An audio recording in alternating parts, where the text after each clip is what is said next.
right, everyone, welcome back in. It's another episode of the Wobcast 2.0. It's yours truly, Wobby, coming to you in between Christmas and New Year's. So a holiday edition of the Wobcast here to break down the Minnesota Vikings, their unfortunate loss last week to the Detroit Lions, but looking ahead as well to another big game, another playoff-type game for the Minnesota Vikings as they prepare to host the border rival Green Bay Packers on Sunday Night Football in the penultimate game of the season. Lots to break down and discuss as it relates to the Minnesota Vikings and the NFC playoff picture. Excited to do that with you today. To help me do that is none other than my partner and co-host, Gyles. We bring him in right now. Hey, Gyles, how's it going? Hey, Merry Christmas, you filthy animal. Thank you. Same to you. As a holiday and football fan, nothing is better than watching good old family football on a Christmas Eve. Unfortunately, it looks like the Grinch showed up because victory formation was not allowed afterwards, but hey, such is life. Yep, it was it was more of a Grinch Christmas as opposed to a Santa one for the Vikings. But you bring up a good point for the NFL, Gyles. You know, Christmas Day is sort of the NBA's territory in the past. Mm-hmm. You're right. They usually have a double or triple header on Christmas Day. You know, and in the past, if Christmas doesn't fall on a Saturday or Sunday, the NFL would kind of stay away from it, you know. But the NFL went all in on Christmas this year with a full slate on Christmas Eve and then a triple header themselves on Christmas Day. And I have to say it was a very good experience as a viewer on Christmas Day to have those games. They were not only good matchups, but they were spread out throughout the day in 3 different windows. And I don't know, there's something about it that I really liked, and I will not be surprised if the NFL continues it. And the true litmus test will, in fact, be next year because we have a leap year. So you fast forward 2 days. Christmas will be on a Wednesday, I believe, next year. And that is the most awkward day for the NFL to schedule games. So we will find out if they are committed to having games on Christmas. And it's a tall task because you're in the middle of playoff chases. So you're going to ask a team to play on a Wednesday and then have to play again on a Sunday. So I'll be very curious to see how the NFL handles that. But I enjoyed very much all the games around Christmas. Yeah, 100%. I'm the same way. There's just something about putting on a football game in the background while you're opening presents and having a bunch of food and family over. Like it's a phenomenal experience. Yeah, it was. And it was a little bit harder to take and swallow maybe for Minnesota football fans because they were suffering from a loss that their team endured against the Detroit Lions a day prior, a game that I attended with the wifey. So we took it in firsthand and experienced that disappointment. It was the whiteout game for the Vikings. So the atmosphere was pretty cool and pretty fun. And everyone was dressed to the nines in their white Vikings gear. So that was very cool. Unfortunately, though, the Vikings come out on the wrong end of a 30-24 decision, and the Lions therefore win the division for the first time in 721 years. And you know, you had a sort of a passing of the baton from the Vikings, who won it last year, to the Detroit Lions, who won it now this year and clinch a playoff spot. The Vikings relegated to exclusive wild card chasing now, and a lot of different ways we can go here with this analysis and the breakdown of the game, Gyles. I have a feeling you're going to probably start where I would start, and that's when your quarterback has 4 interceptions. You know, you're not going to win the game, right? So, and it should have been 6. Like there were 2 additional turnover-worthy plays. Yeah. So I don't think the PFF data is going to be very friendly. I don't think the eye test is very friendly here to Nick Mullins and the Vikings offense. But let's try and get beyond that a little bit and get into the weeds on some things we saw and some things we think from that loss to the Lions. I'll start, and I'm going to go on the injury front. You know, and I hate talking about them, but I think it was particularly brutal for the Vikings. They've already had their season maligned by injuries, and every team experiences that throughout the course of a season. But the Vikings have been hit particularly hard. I mean, they did lose their starting quarterback to an Achilles injury after all. But now TJ Hawkinson out with 2 ligament tears in his knee. That's going to put the beginning of his 24 season in jeopardy.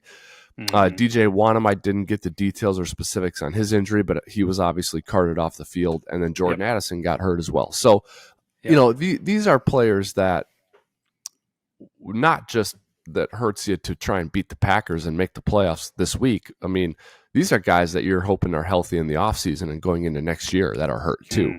On top of, Jefferson being hurt twice this year, losing Cousins, Marcus Davenport is out. So, I thought that was sort of salt to the wound to see some of those injuries happen during the game.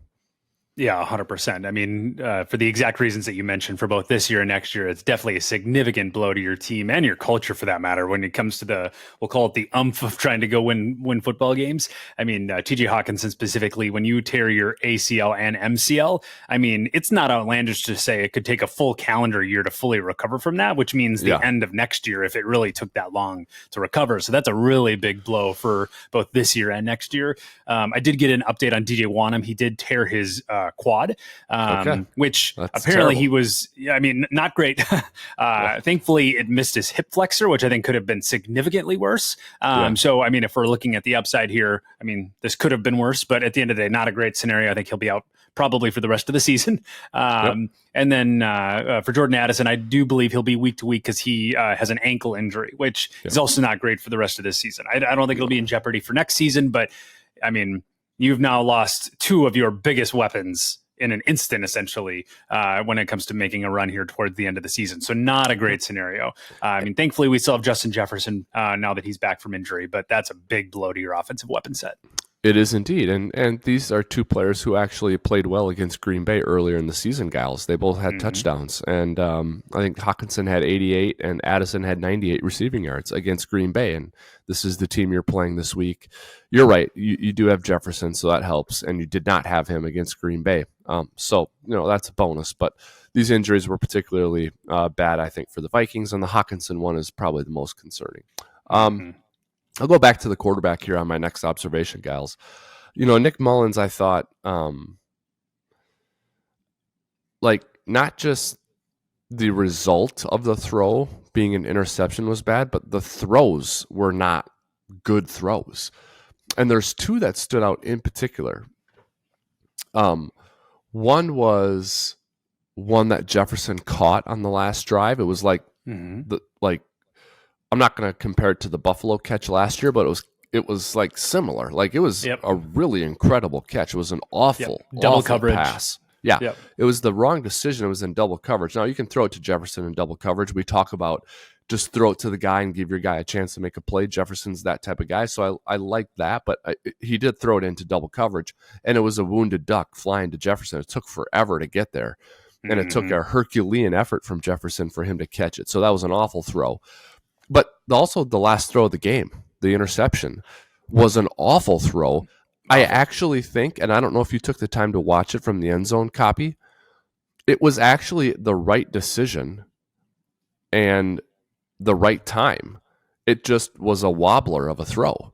Yeah, and it was bad execution. It just took forever to get to Jefferson, and it allowed the defender to jump in front and pick it off. I think if that's on a frozen rope, I think it's a catch at the 5-yard line, and the Vikings are in business. So, I thought not only were the results bad, but the quality of throws were just poor. I think you're absolutely onto something because I had two notes from the game that I'm still parsing through as I watch the tape again. So I'd love your opinion here. But the two takeaways that I have here are, one, he plays too much hero ball. I feel like he maybe chugs a Red Bull before the game or something. Sometimes he has happy feet with his arms and he tries to force something that maybe shouldn't happen. And it's like, whoa, just take the sack, right? I'd much rather take the sack or punt for that matter versus trying to throw a ball that's going to be intercepted or kind of ruin your game, right? I think he really tried to play hero ball too much. But on the other side of the fence, I'm really starting to notice a trend of arm strength. Now, there are times where he can be accurate and where he makes good plays, where you're like, wow, like, is that a decent quarterback? Do we actually have a shot here? And other times, there'll be a very precise throw required for a specific play, and he will barely lob it over to the receiver. And I'm like, I feel like he's either misinterpreting what's required there, which is kind of a mental thing, or he doesn't simply have the arm strength to be able to heave it fast enough to be able to prevent interception. So I don't know if you've been seeing that much at all, but it's definitely a note that I took away from that game is that arm strength is starting to become an issue. Well, I think it is, and I think that's just who he is. You know, and it's why he's not a starter. It's why he's a backup, and you know, I think mentally he's typically good and sharp. But yeah, you're right. What you're seeing is just why Nick Mullins isn't a starter. I mean, it's just you know, and it's why you explain some guys. It's like he can get you out of a game. You'll hear coaches say that. You know, we think he can get us out of a game, meaning our starter gets hurt during the game. We got to put a backup in for the rest of the game, but then our starter is back next week. You know, have to rely on this guy to start multiple games for you. And I think Nick Mullins is not a guy you want starting for you in the middle of a playoff chase, you know? So, and that's just who he is, but this is where the Vikings are. And this is part of Gyles, like what I say to folks, like, you know, family members at Christmas or when we were in Vegas talking to Vikings fans before and after the game, you know, and they're hard on Kevin O'Connell or they're hard on certain components of the team. You know, and it's like, I can really only expect so much from the Vikings right now. They don't have a quarterback. Yep. The most important position in all of sports. Right. You know, you can only get so mad at Kevin O'Connell, right, this season. He doesn't have a quarterback. So you can get mad at Kwesi or O'Connell for not having a better backup option if you want. That is one thing. But and I'm going to talk about play calling here in a minute, so I'm talking out of both sides of my mouth a little bit, but you can only get so mad at the Vikings or only expect so much from them. They do not have a quarterback. I mean, I know they literally have quarterbacks, but they don't have a guy that you believe in. And so I think you have to temper the disappointment to some extent. Yep. And I can really understand the paradigm that Kevin O'Connell's faced with because on one hand, Nick Mullins does throw a lot of interceptions. I mean, he has predictably thrown interceptions throughout the course of his career. Like when you look at every game, interceptions are definitely a part of his stat sheet. That's just something he comes to the table with. On the other hand, and the reason why I think I can understand the paradigm that Kevin O'Connell's facing is that he pushes the ball down the field. He can move the ball. It's not like he is a stalemate that just goes 3 and out every time. And I can understand maybe the promise of what that provides, like, oh, if we can just limit an interception or two, then we can win the game. Like he actually has some pretty amazing attributes for a backup quarterback to be able to throw the ball. It's just because of the mechanics and because of what we're talking about with arm strength, he is going to throw interceptions. And oftentimes it's going to be, 2 through 6 interceptions in a game, which unfortunately, I mean, as we've talked about a lot, that's going to cause you to lose the game, right? Yes. So yes. I know you and I are kind of the opinion that maybe we should make a change at quarterback just to see what you have in the other one, because although it's tempting to say, well, if we want to move the ball down the field in the most reliable way, Nick Mullins is the guy. He's also going to throw all the other things that are going to take that away from you. Yep. So I really understand. It's a difficult spot for Kevin O'Connell. Yep, it is. And they're doing the best they can with it, but yeah, it's coming back to catch them, right? I mean, it's biting them in the butt. Another thing that bit the Vikings in the butt the wrong way: penalties. I thought it was particularly bad. Did you? Yeah, you agree. Yep. So back-to-back false starts is unacceptable. Yep, it is. So there's a couple I wanted to bring up. The Ed Ingram penalty. Do you recall that one? I couldn't see what happened. It was toward the end of the game. And it was a crucial penalty because the note I have on it here is it was going to be 3rd and 3 on the 32. But instead it was because it came after a 6-yard gain on 2nd down. Yep. But the Ed Ingram penalty makes it 3rd and 18 from the 17. And then Mullins threw a pick on like a faux punt, basically. Like he had nothing going, so he just heaved it up downfield for Jefferson. Yep. The ball got picked. A play that Mullins probably wouldn't have tried if it was 3rd and 3, right? You wouldn't have called that play, and you wouldn't have made such an irresponsible throw, a desperation throw. So I didn't see what happened, though, and everyone tells me, or it looked like it was he lost his cool or something like that. But penalties in general, I think, were a problem against Detroit, and that Ed Ingram penalty, and then the back-to-back one that you mentioned, both were really bad sequences for the Vikings. At the end of the day, I think it really emphasizes a lack of discipline on your team, right?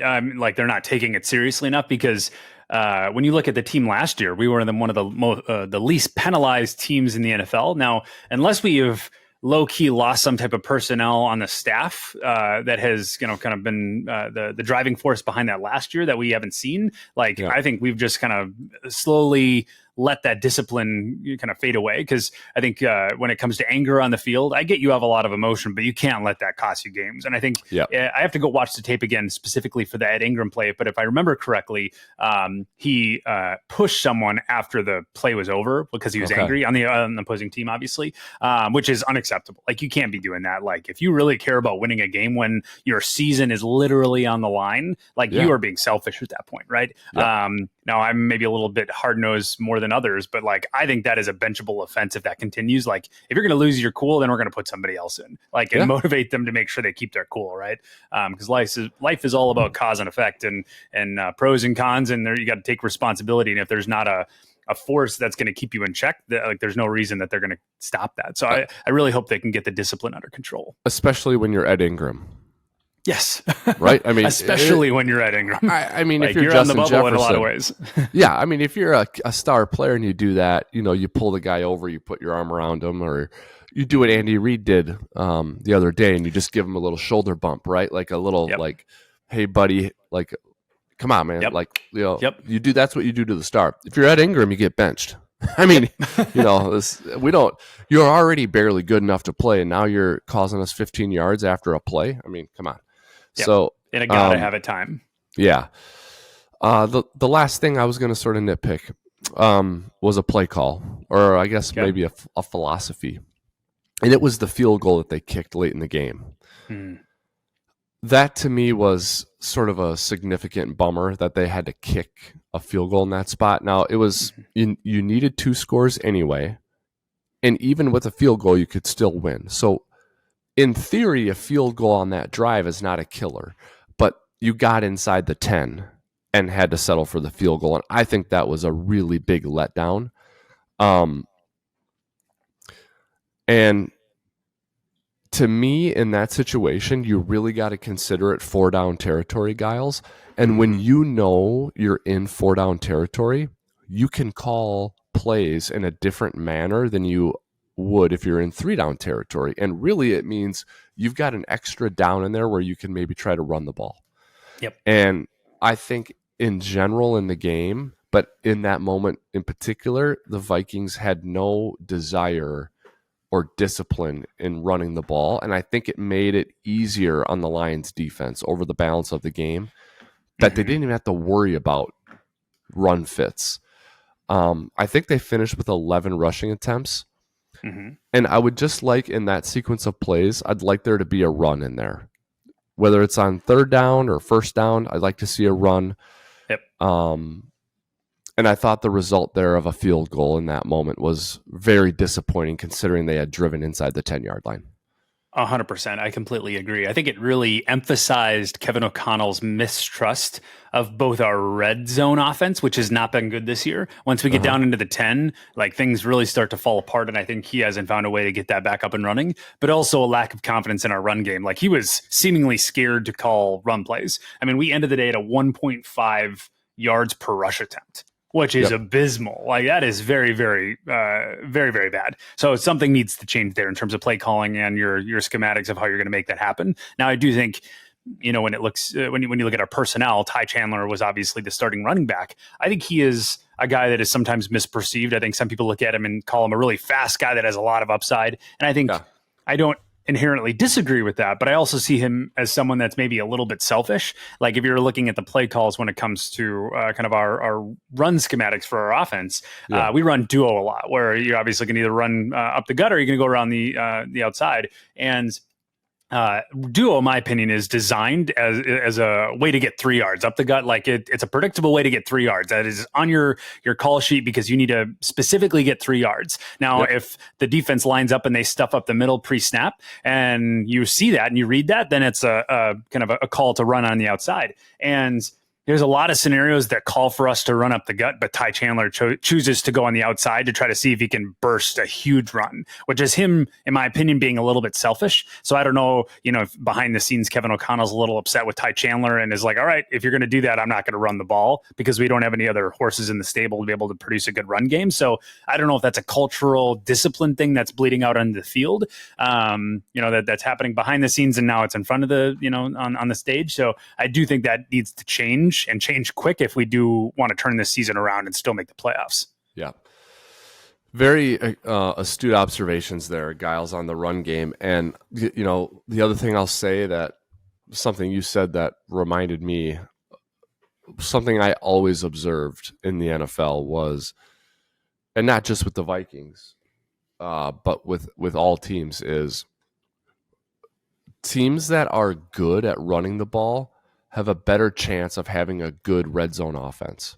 So there's a correlation there with how good are you at running the ball and then how well do you perform in the red zone? Because the field is condensed. It's a smaller area. It's harder to execute well in the passing game. It's harder to get guys open because the defense has less field to defend, right? So when you can run the ball effectively, you have a better chance to be good in the red zone. So it stands to reason that since the Vikings are not running the ball well at all, they're also not performing well in the red zone. So that is absolutely an area to fix this offseason for the Vikings. You focus on the run game, and then your red zone success will follow.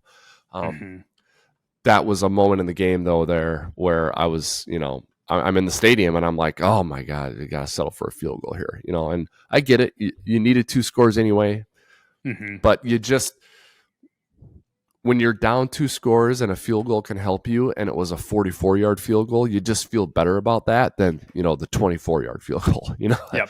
It kills the momentum, like when it comes to your team and their oomph to go score and tie up the game.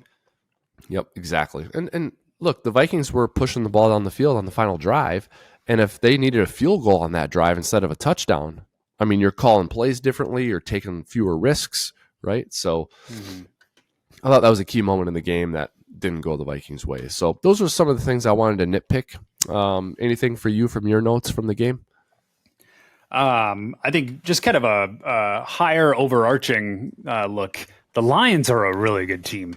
Yeah. I think a lot of people look at this and say, oh, we got beat by the Lions because either they haven't been paying attention to football or there's just kind of a preconceived distaste for the Detroit Lions. But the Detroit Lions are a great team. Now, are there holes in their team? Just like every other team in the NFL, of course. There's no perfect team in the NFL because every team has the same amount of money to play with. But at the end of the day, they have built a pretty darn good roster. I think give them one more offseason to add another slew of, 1 or 2 more impact players, and they're going to be, if managed correctly, which is a big if, they could turn into a fairly decent dynasty like the 49ers when it comes to their stoutness. Because not only are they stout at a lot of positions, they're also one of the youngest teams in the NFL.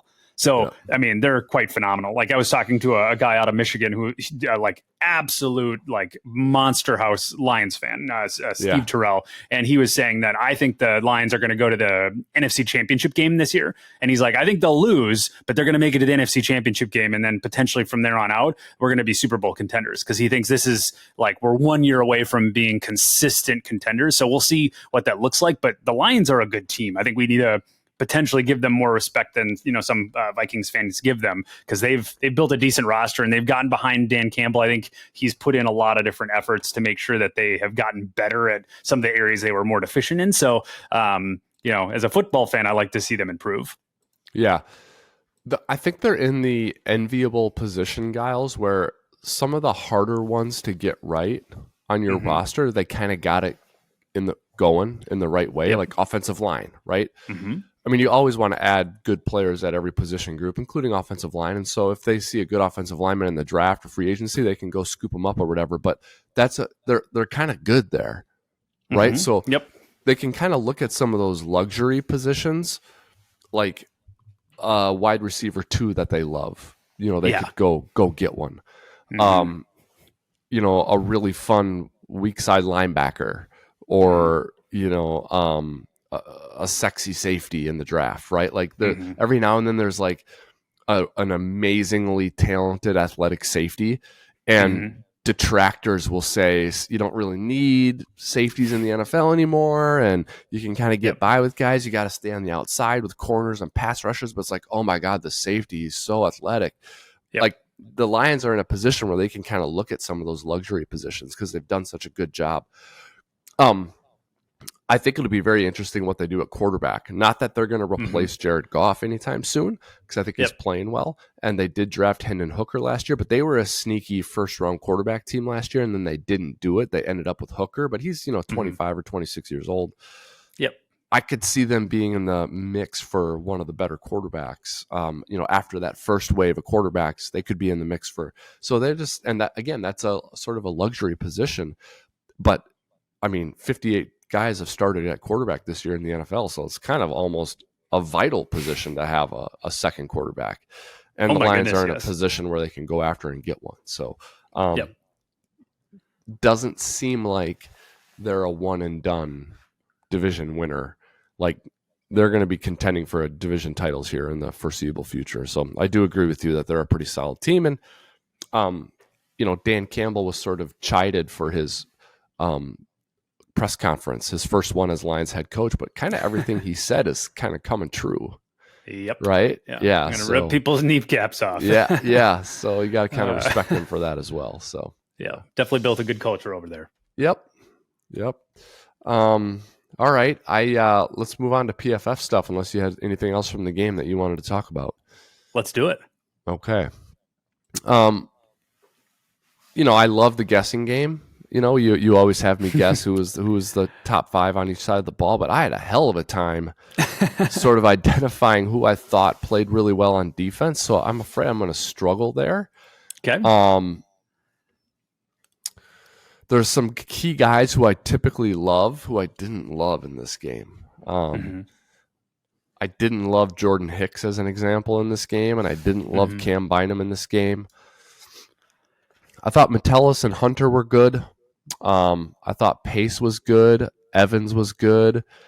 And I liked Theo Jackson. So and I'm having to go back and watch this a little bit. So I'm at a little bit more of an advantage here because you have more of a discerning eye when you're watching it back for a second time, as opposed to just watching it once on the TV copy. But I thought Theo Jackson had a good accounting of himself. So that's a handful of guys who I thought were okay.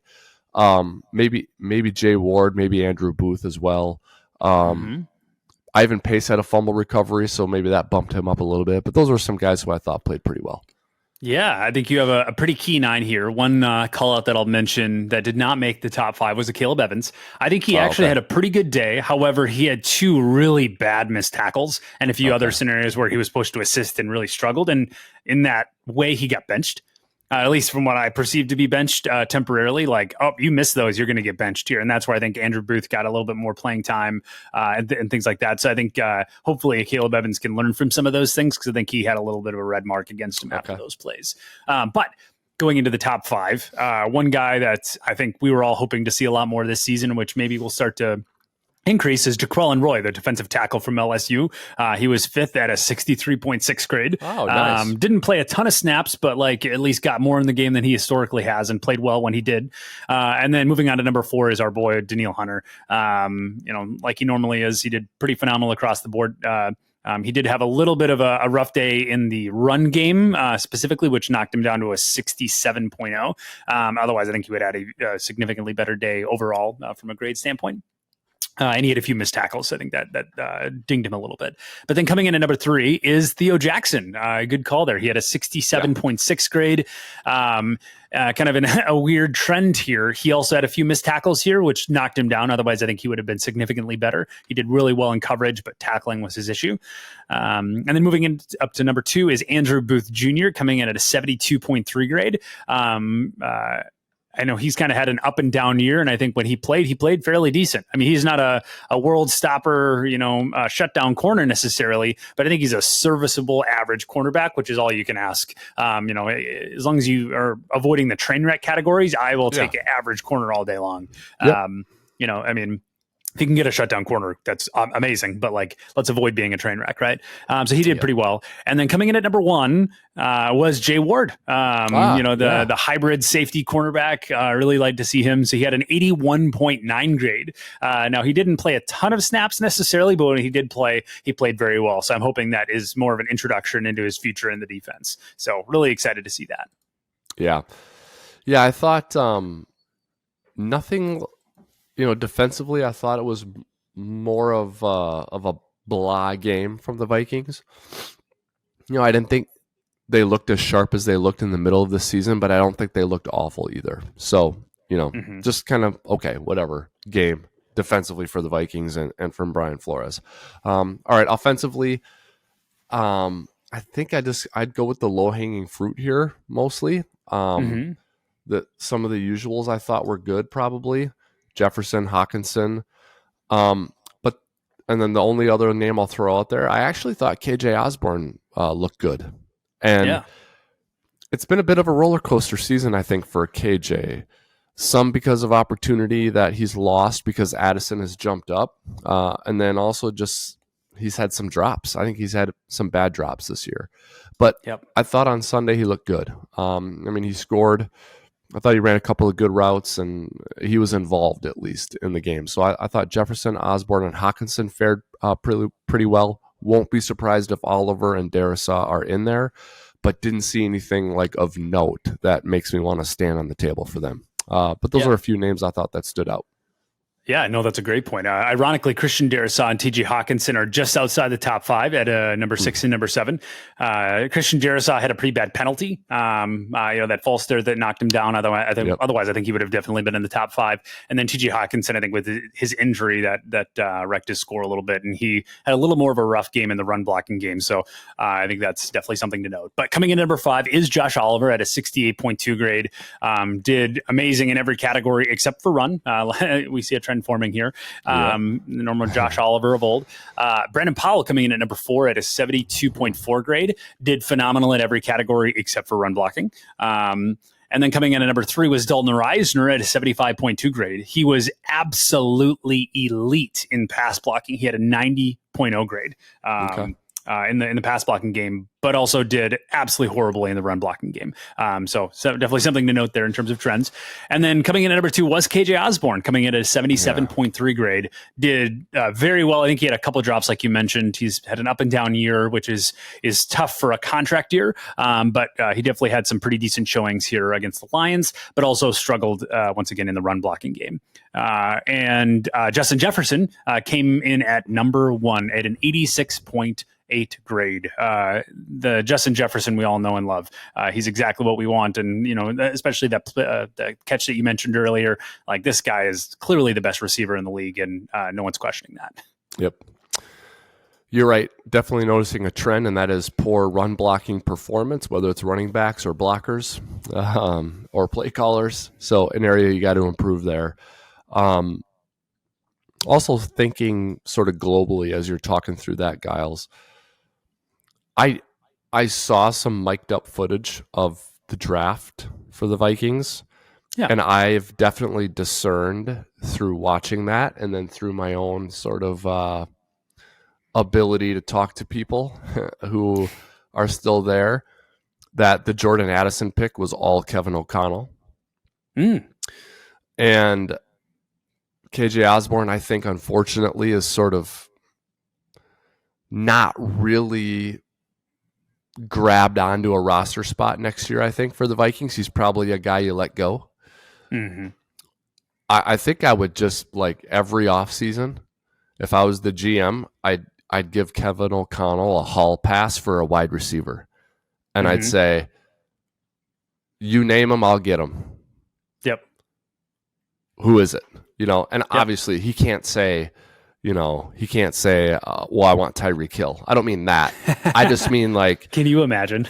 Yeah, I know. I just mean, like, seriously, like, we're going to get a wide receiver for you this year. Who do you like? That's realistic for us to get, and, with what he's done with Justin Jefferson, who he didn't pick, but he's shown that he can utilize him. I have a feeling that the Hawkinson trade was a lot of Kevin O'Connell, and he obviously has used him properly. And then what he's done with Jordan Addison has been great. So to me, he's shown that he's responsible with the keys, so I'd give him the keys and let him get a pass catcher every offseason. I'd love to see who that might be this year, because I do think the Vikings, the way they're constructed offensively, if they're going to continue to sort of neglect the run, another pass catcher would be helpful. Hawkinson gets hurt quite a bit. He's probably not going to start the season 100%. You do have Addison and Jefferson, but you need another one. And so I would definitely give O'Connell the ability to go identify that guy, and then I'd do everything I could to go get him, because I think O'Connell's going to know how to use him. Mike Evans is a free agent next year. Might be a little expensive, but interested in that. If you could find a way to get that under the cap, that would be a phenomenal 3-deep scenario. Yeah, it would be. I think Mike Evans would be good in every offense, every year, in every era. He's like a transformational player, a transcendent player. Yeah. But what about a guy like, do you remember Marquise Colston for the Saints? Yes. A big physical slot possession guy. I can see, and to me, Mike Evans is not that. He's an outside guy. Yeah. Like Michael Thomas. How about a guy like that? When is his contract up? That's what I think the Vikings don't have. They have lots of explosion. They have versatility, explosion, speed. They have sensationalism on the offense with Hawkinson, Addison, and Jefferson. I don't think they have nuts and bolts, bread and butter, lunch pail guy. Mm-hmm. Yep. Michael Thomas is a free agent next year. I was looking. He had a couple of void years on the end of his contract, which is why he wasn't showing up for me. But that could be a possibility. And he would probably come in the cheap because he's had a few up and down years because of injury. But if he could maintain health, that could be an interesting option. Okay. So that's sort of what I would have my eye on there. But that's a conversation for another day.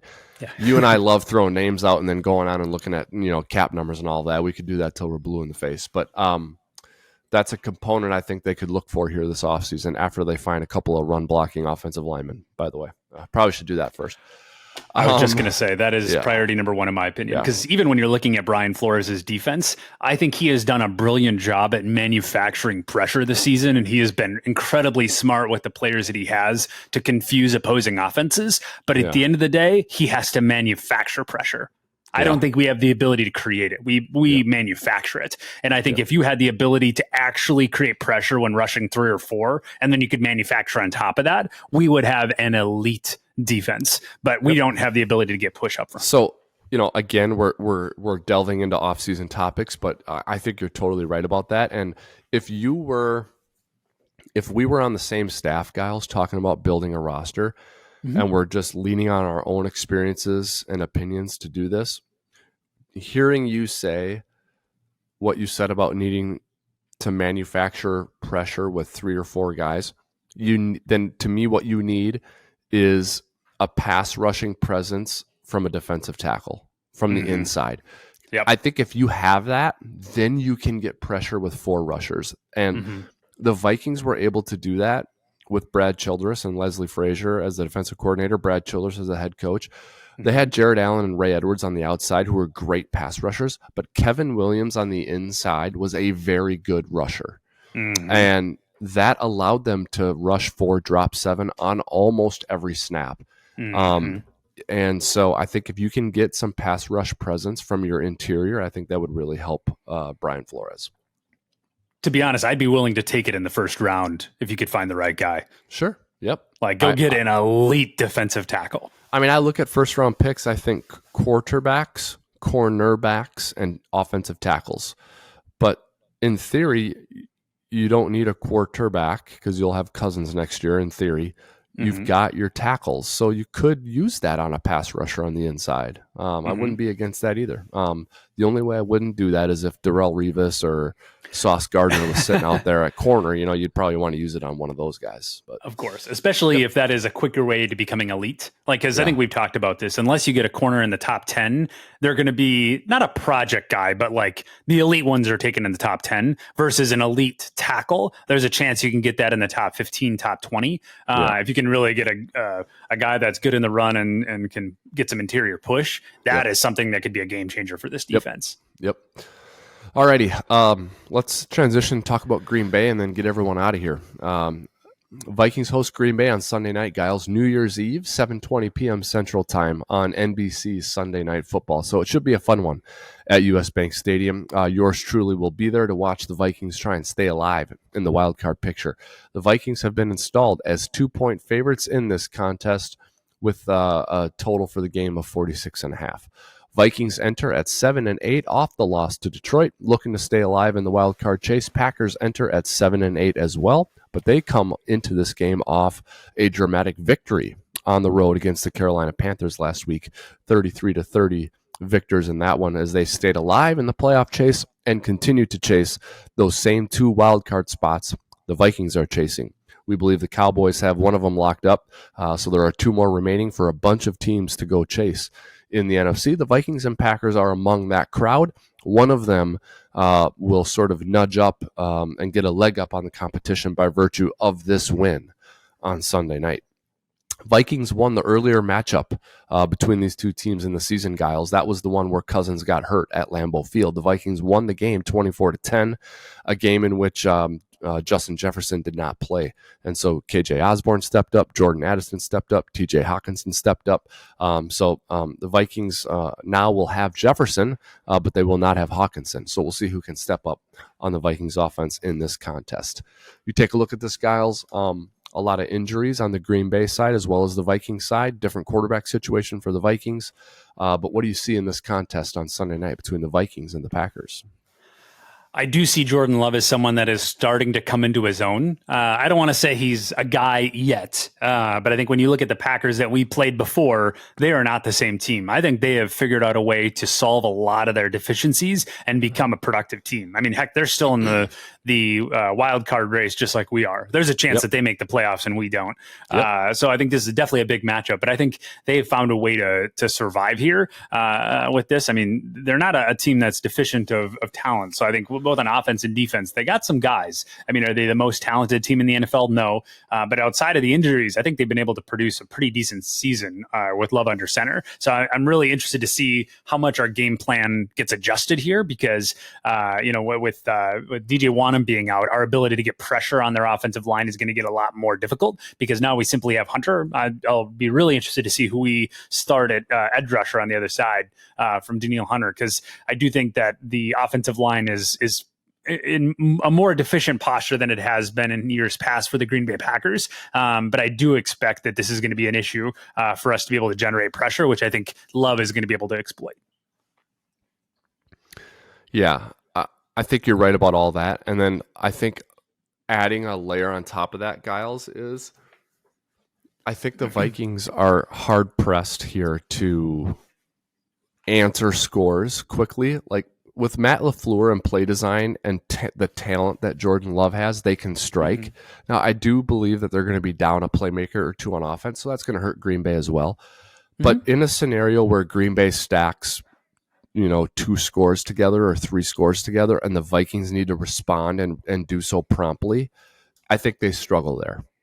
Mm-hmm. With no Hawkinson, with their quarterback situation, probably Mullins, maybe not Mullins, maybe Hall, either way. I don't love the Vikings there, and I don't see explosion in the running game to bail you out either. So I think you're totally right with what you just said, and it's sort of exacerbated by the fact that the Vikings don't have like a quick strike capability. That's crazy to say that because they have Justin Jefferson who can score at any time, but I'm not feeling great about the delivery. I feel great about receiving it. I don't feel great about the delivery, and I think that when the Packers are sort of clicking, if you're not pressuring them and making Jordan Love uncomfortable, LaFleur has a chance to sort of get on a roll and put up 28 or 35 points here. And I think the Vikings would be in trouble in that scenario. Yep, I completely agree. I also think they're in a position where I think they're going to sell out to stop Justin Jefferson. If Jordan Addison is truly out with the ankle injury going into this week, and missing all the rest of your players, I think they might sell out to stop Justin Jefferson. I mean, what other playmaker do we have to really push the ball down the field? I know Brandon Powell has done well up into this point, but I think the weight is really going to be on his shoulders come Sunday night, and we'll see how the cards fall. So it'll be really interesting. Yeah, I looked at special teams here a little bit, and I don't see any major advantages or notable talking points. So I think that's sort of an even matchup. Maybe the Vikings even have an edge there, although I don't love the Vikings' performance on special teams overall this season. I think that's another area they can look to get better at in the offseason. But to me, the Vikings are disadvantaged in this matchup, Gyles, in some of the more sensational parts of the game, like sort of some of the crowd-facing matchups, wide receiver, pass rusher, quarterback. The Vikings are disadvantaged here. I think there are other areas where they have advantages. I actually think the Vikings' interior defensive line has a shot here to be okay. I like the Vikings secondary against a banged up Packers receiving core, so I like that. Yep. But those are some of the more in the weeds matchups. The things that are very easy to see, the sort of the impactful areas of the game, I think the Vikings are hurting. And so this is a huge game. This is the biggest game of the season, obviously for both teams. And are you anticipating a quarterback change? I'm trying to decide how I want to answer that because I'm hoping for one. I'm trying to decide if I anticipate one. I think from what I've heard from inside the building, they're taking a strong look at whether or not they should make that change. And the fact that they're having that conversation says we're closer than ever before. And I'm just thinking through this because at the end of the day, I think Nick Mullins has proven who he is. He's a guy that will push the ball down the field, but he's going to leave you severely turnover prone. And with the season on the line, do you really want to put yourself in a position to turn the ball over that much? So like if I'm playing logic here, like when you look at the upside, but also the downside, do you want that side of the fence, or do you want someone that is unproven, but that, maybe has a little bit less of a downside, right? And that's where with this game, I'd be inclined to push Jaren Hall. And I think the fact that they're looking into that, I think that they will start Nick Mullins for the first quarter. And if he throws an interception or makes a dumb play, I think they're putting in Jaren Hall. That's my prediction. All right. Yep. That's a good prediction. Let's stay on the prediction bandwagon here and predict the outcome of the game.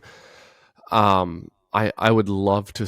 I'm going to be there, so I'd love to see great energy, great atmosphere, a close game that the Vikings can get over the top on and win and stay alive in this playoff chase. But for some of the reasons we mentioned, I can't say that I see that happening. I'm concerned here about the Vikings without rushing the passer effectively. I'm concerned about keeping up on the scoreboard. The only reason that this is not a total 100% predicting Green Bay to win is I actually like the matchup Vikings corners against Packers receivers. I think the Vikings are on the right side of that. It's just, it doesn't matter if the quarterback has all day to throw. It doesn't matter if you have a disadvantage in that matchup. You're still going to move the ball down the field because you can only cover guys for so long. Yes. And that's unfortunately where I think the Vikings are. On top of that, Love has got enough mobility to buy some time, even if there is some rush. So I have no confidence in the quarterback situation for the Vikings, and I just think they get outgunned here. And I think it's like 31-24, 31-27, something like that. High-scoring game that goes over, and I think the Vikings end up on the wrong side of this one, and I hope I am wrong. I'd love to see the Vikings pull to 8-8 here and be alive in the final week of the season. That'd be a lot of fun. So hopefully I am wrong, but I see this going the other way for Minnesota. Yep. Ironically, I think you were looking at my sheet and notes over here because I had 31-27 as well. So I do expect it to be higher scoring, but that is me being a little bit optimistic, thinking they are going to put in Jaren Hall. I am very high on the upside of what he can be. Now, just watch. I'll be shown the door here, with the wrong hot take. But I really do at this point think that he is the better option here. I think there might be a little bit of a growing pain, but if you can win this game with Jaren Hall, I like the pressure that is applied during this type of scenario to see if he's a worthwhile player. So I think when you play him during the preseason, for example, and you measure him there, he's playing with second and third string guys. Like, give him a first team offense to run and see how he can do. Mm-hmm. Unfortunately, I'd love to be able to see him with a TJ Hawkinson and a Jordan Addison to see when you have proper weapons, like you have a great infrastructure, how can you perform? But I'm really excited to see what that looks like. And I think for all the reasons you mentioned, I do think this has the ability to be a high scoring game because of, all the different injuries on both sides of the ball. Yep. Hey, if the Vikings can get a score on defense or special teams or make a big play there, maybe they can flip this thing on its head, and we'd be wrong. And hopefully that is what happens. But it should be a fun game to watch, most certainly after a full day of football on Sunday. You're going to get Vikings-Packers on Sunday night, which is New Year's Eve. So it'll be a lot of fun. And then Gyles and I will be back in the middle of next week to break it down and talk about it. Take a look at that NFC playoff picture and see what the updates are. My notebook's empty, Gyles. How about you? Empty over here. I'm just hoping that we can squeak out a win and keep the season alive. Yeah, I hope so too. If so, it'll be fun to talk about next week, and that's when we will be back. The Wobcast 2.0 will be back next week. Until then, we hope you like, follow, and subscribe the Wobcast 2.0 so you can listen and watch previous episodes as well as ones in the future. You can do that wherever you do and follow all your other favorite football content. Apple Podcasts, Spotify, Google Play, and of course, we're on YouTube. Until next time, Skol Vikings, please join us next week when we break down Vikings-Packers, talk about that NFC playoff picture. On behalf of Gyles, I am Wobby, signing off for now. Skol Vikings.